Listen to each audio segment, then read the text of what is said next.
بسم اللہ الرحمن الرحیم نحمدہ ونصلی ونسلم علی رسولہ النبی الکریم۔ آج پھر ہم قربانی کے حوالے سے چند مزید مسائل بیان کرنے کی کوشش کریں گے۔ توجہ کے ساتھ ان مسائل کو آپ سنیں گے تو انشاءاللہ عز و جل اس سے آپ کو کافی فائدہ ہوگا۔ قربانی کے حوالے سے ایک سوال یہ کیا جاتا ہے کہ قربانی کا افضل دن کون سا ہے اور پھر قربانی کے ایام کتنے ہیں، یعنی کتنے دنوں تک قربانی کر سکتے ہیں۔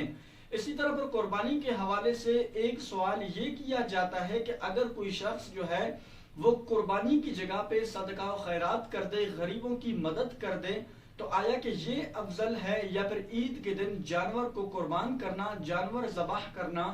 یہ افضل ہے۔ اسی طرح پر ایک سوال یہ کیا جاتا ہے کہ اگر کسی شخص نے قربانی کے لیے جانور خریدا، اب خریدنے کے بعد وہ جانور عیبدار ہوا، زخمی ہوا، تو اب آیا کہ اس صورت میں اس جانور کی قربانی ہوگی یا پھر اس کے لیے دوسرا جانور خرید لینا یہ کوئی لازم اور ضروری ہے؟ دیکھیں، پہلے سوال کا جواب یہ ہے کہ قربانی کا افضل دن جو ہے وہ 10 ذوالحجہ کا دن ہے، یعنی عید کا جو پہلا دن ہے اس دن قربانی کرنا یہ افضل ہے۔ اس کے بعد پھر 11 ذوالحجہ یعنی عید کے دوسرے دن، اور اس کے بعد پھر عید کے تیسرے دن یعنی 12 ذوالحجہ کی غروب آفتاب تک آپ قربانی کر سکتے ہیں۔ یہ عید کے یہ قربانی کے ایام ہیں، یعنی 10 ذوالحجہ جو عید کا دن ہے، اسی طرح پر 11 ذوالحجہ اور 12 ذوالحجہ کی غروب آفتاب تک آپ قربانی کر سکتے ہیں، اور پھر رات کے وقت بھی آپ قربانی کر سکتے ہیں کہ بعض فقہاء نے اس کو مکروہ لکھا ہے، لیکن اس وقت چونکہ روشنیوں کا اتنا خاص انتظام نہیں ہوتا، لیکن آج کل چونکہ روشنیوں کا خاص انتظام ہوتا ہے، اگر کوئی شخص رات کے وقت بھی قربانی کر لے تو یہ بالکل جائز ہے اور اس میں کراہت بھی نہیں ہے۔ اسی طرح پر ایک سوال یہ کیا جاتا ہے کہ اگر کسی شخص نے قربانی کے لیے جانور خریدا، وہ زخمی ہوا، تو اب دوسرا جانور خرید لینا یہ کوئی لازم ہے یا پھر اسی جانور کی قربانی کر لے؟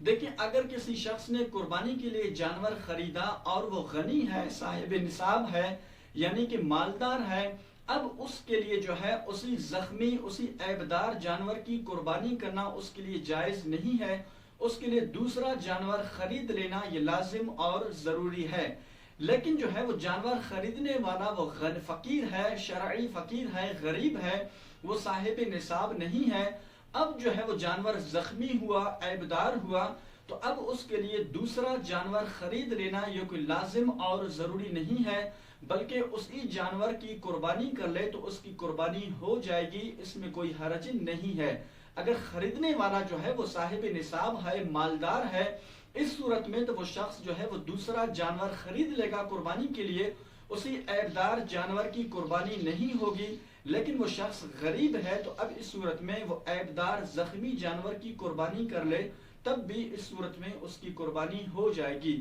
اسی طرح پر ایک سوال یہ کیا گیا کہ اگر کوئی شخص جو ہے وہ قربانی کی جگہ پہ وہ غریبوں کی مدد کر لے، تو آیا کہ یہ افضل ہے یا پھر عید کے دن قربانی کرنا، جانور ذبح کرنا یہ افضل ہے؟ دیکھیں، عید کے دن جو ہے وہ قربانی کرنا یہ لازم اور ضروری ہوتا ہے۔ اگر کوئی شخص صاحب نصاب ہے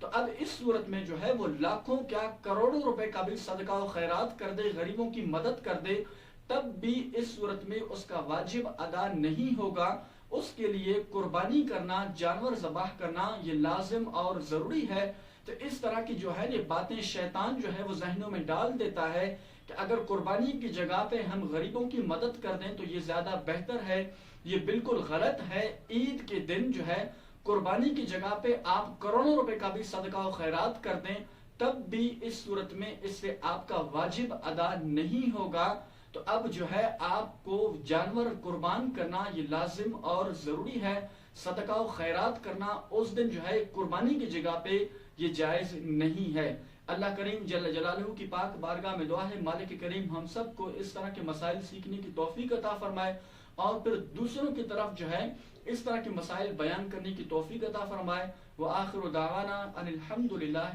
رب العالمین۔